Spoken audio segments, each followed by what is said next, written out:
God, somebody's walking by. Good morning.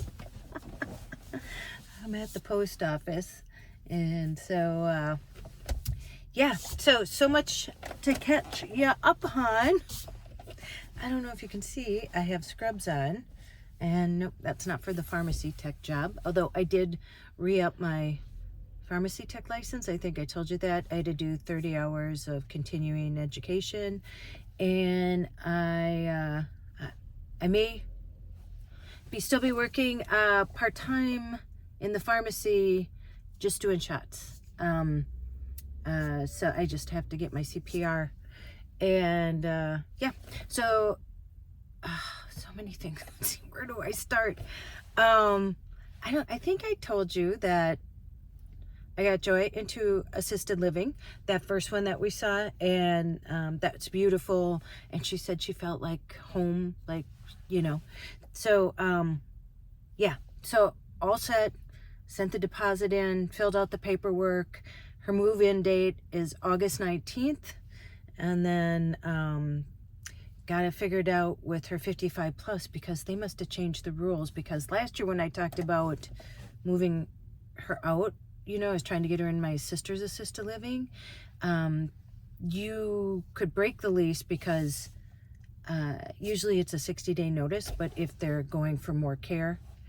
But this time she's like, oh, remember you have to give a 60-day notice. And I'm thinking, but she's so nice, the manager of this building. And she said, Tracy, we talked about this before, so I'll just, backdate it. And because otherwise her lease is until May. And she would, I guess, still have to pay on it, or there must be a fee to break a lease. But anyway, so that got all figured out. So much. I took Joy to the heart doctor on Monday, and then just to check up on her, they ordered an echocardiogram, which I took her to on Tuesday or Wednesday, and found out Thursday they called, and that's fine. Well, normal for what she's in AFib, but so for what she has, it's like what they would expect. And then next Thursday I take her, and she gets a heart monitor on that she has to wear for 24 hours, so they'll check that out. And then things can change on a dime. So if you're feeling low and thinking life will never change, well, it changes all the time. That's the one thing we're sure of, is that life is not a constant. It's always a this. So you just gotta ride the waves. Although I know sometimes it's hard. A lot of times it's hard. Most of the time it's hard.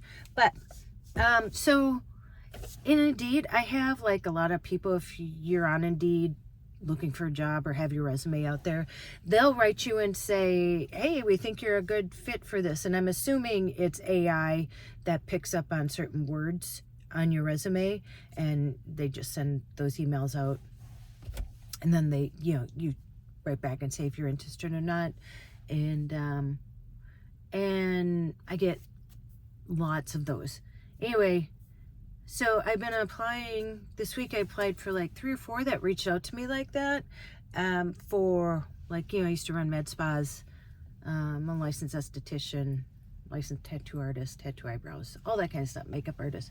And so the one wrote me back. The other like 3 didn't.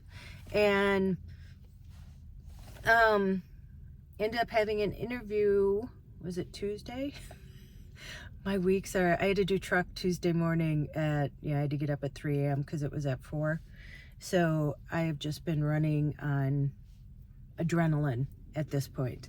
And it was only supposed to be a half an hour from 2:30 to 3, but we ended up talking till like 3:30.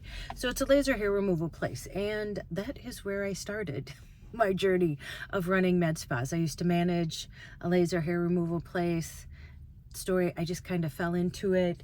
And so this is to laser people to be a laser technician, and which is what I wanted to do. So I have my own room. I just see my clients. I don't really have to deal with anybody else, and so I think I would enjoy that. And then she writes me like, Stacey, she goes, well, would you be interested in managing? I'm like, because I don't know if I really want to manage people. But anyway, I said, well, I'm interested. I'd like to hear. So, so then she writes me back and she goes, okay, when can you come in? And I said, well, listen, Friday, I'm pretty open. I can, arrange my schedule. And she goes, okay, what time? I said, well, listen, I can come in at 10 and then, I can be there as long as you need me to. And she goes, okay, yeah, come in. And she goes, and wear scrubs. So I had to go buy some scrubs. Good thing Walmart carries them now. So I went and bought some yesterday. So I'm like, well, I guess I got the job. I don't know. And she had asked for references, and she had called my references that night. So anyway, we'll see. I don't even know, but we'll see how it goes. And then there's a place in Stillwater to rent that I called, and we set it all up, and we were gonna meet, what was it, Wednesday at 4. So I drive there, and it's the cutest little house, and it's renting a room out of there, and she didn't show up. And the weirdest part is, so my sister's in assisted living, and I would take her out to eat and stuff with my mom, but when Jesse took my car, all I had was the van, and my sister can't get in the van. She's in a wheelchair. She had strokes, so she's in assisted living. And so I'm like, well, you know what? I can just Uber. I can just call an Uber. So I called an Uber, and when I reached out for this room for rent, I kind of said, oh, here's the deal. I'll be in Minnesota for the foreseeable future right now. And she said, Tracey, I met you. I said, you did? And she was our Uber driver. And I remember her telling me that she owned property, and she's a hustler, And so I met her before. So she was very apologetic. I gave her the benefit of the doubt. I was a little miffed at the time because, I planned my day around it. It's not like I don't have anything to do. And, but so now we're meeting Monday at 7 p.m. And I said, I will write to confirm that day that we're still on. So I am so ready to get out of that Walgreens parking lot. I don't know, it wasn't that busy at night when I first got there, but I think, it's summer and it's so nice that, oh my God, all I hear are like loud motorcycles, ambulances, police cars. It's really hard. I can usually sleep through anything. I sleep at truck stops, but that's a whole different kind of thing. And I haven't gotten much sleep. So yeah, there was something else I was going to tell you too. Oh, like that's not enough. So yeah, so in the next 3 weeks, what are we on? Oh, wait, we got a little bit more time. I took the furthest day out I could get to get my mom in assisted living, or the move-in date. So we're going to have to order her bed. Her bed's too big to fit in there, and get rid of stuff, and moving, that kind of stuff. So we got to do that. So that's the dealio. So it's funny how one day you're looking for a job, and the next day all of a sudden you're in scrubs and going to a job, and you're managing a place. So I'll update you on how it goes. But and for the e-bikes, I thought I did that last one. The cargo bike is amazing. And then I had one just come, and I was like, okay, this is the last one, because I'm not going to do collabs anymore, at least again for the foreseeable future. I just need to regulate. I know my cortisol has been up here. I've been on, and they say, I was watching TikTok or YouTube or something, that you get addicted to that cortisol, high levels of cortisol. It's that flight or fight. And that's how I feel, that I'm always in that mode. And so, just having a place to stay at night that isn't hot or really cold, I can regulate the temperature. I can take a shower whenever I want. I don't have to pack up and go to the gym. Having a schedule with a job, you know, it's funny, you talk about freedom, and then when you do have freedom, listen, being like an entrepreneur, trying to make your own money, doing your own thing, it's more hours than you doing a regular job. Yeah, because you're always having to chase. You don't know, you're never guaranteed how much money you're making, so you don't know. And you know, with YouTube, I mean, and that's like an extra income for me.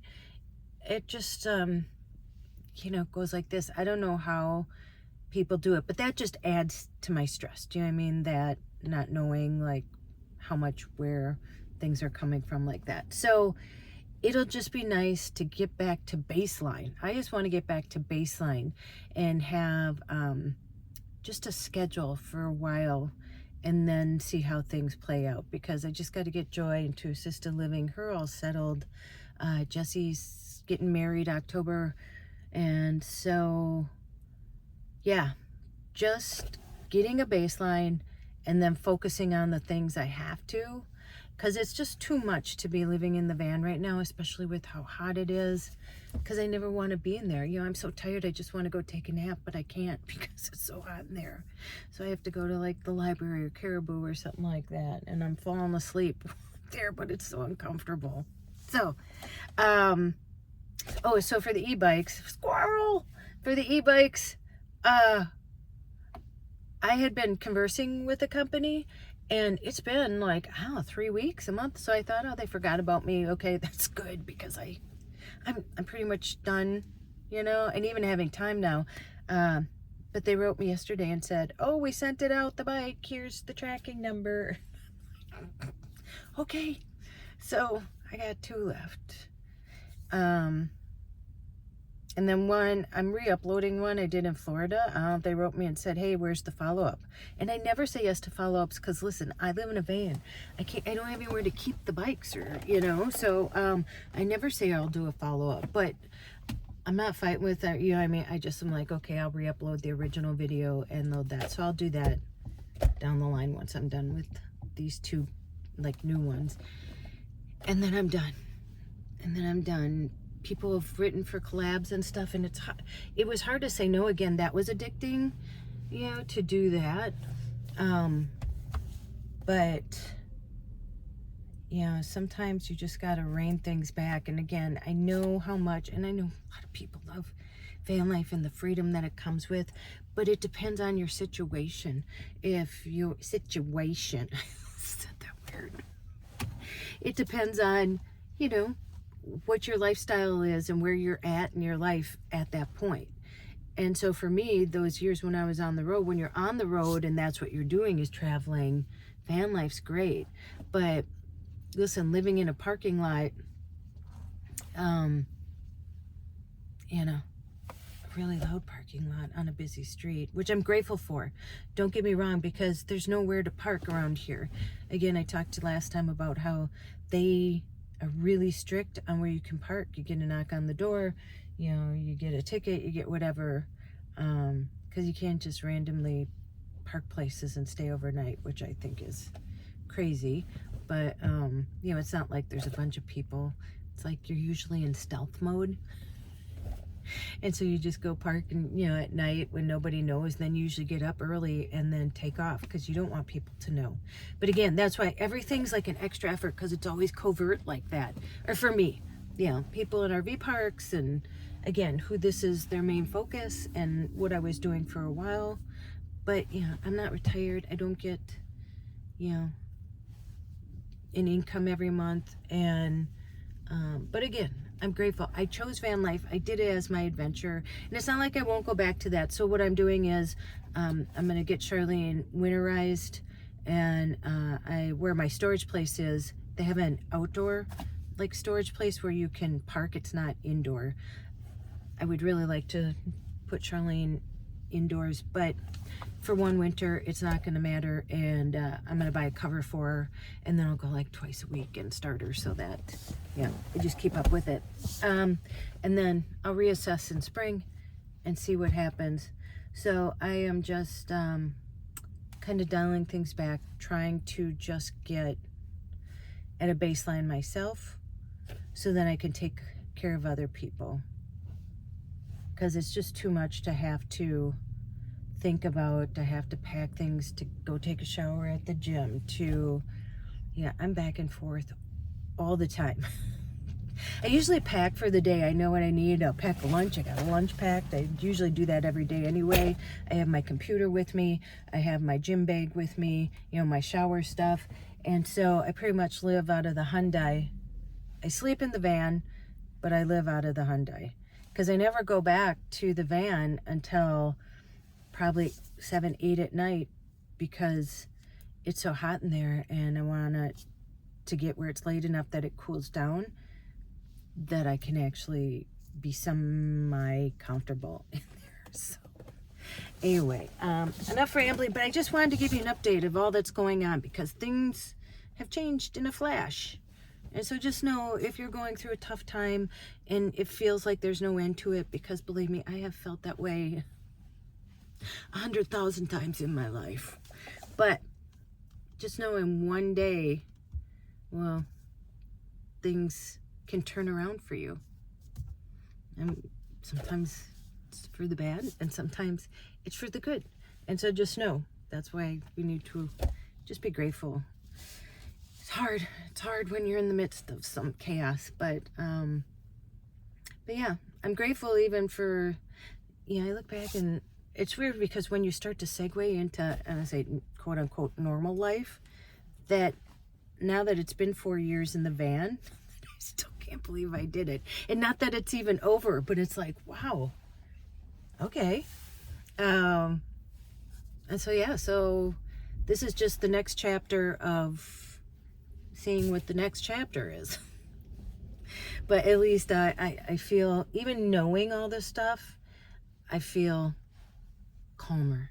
And that's what I need to do. I just need to bring my stress levels down so that I can take care of other things.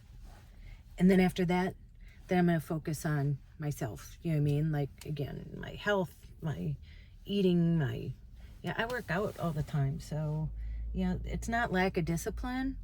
It's just stress, burnout. Okay, I'm gonna let you go here. I'll check in some point, let you know how the job went and stuff. So, everybody have a good weekend. Okay, it's Friday. You go out, make an adventure, no matter how big or how small. You have to sell everything and move it to a van. You can. I did. It's fun, but you know, depends on where you are in your life. So, yeah, go call someone you love. And as Joy says, tell them that you love them. And don't you dare forget your magic. I will see you in the next one. Bye.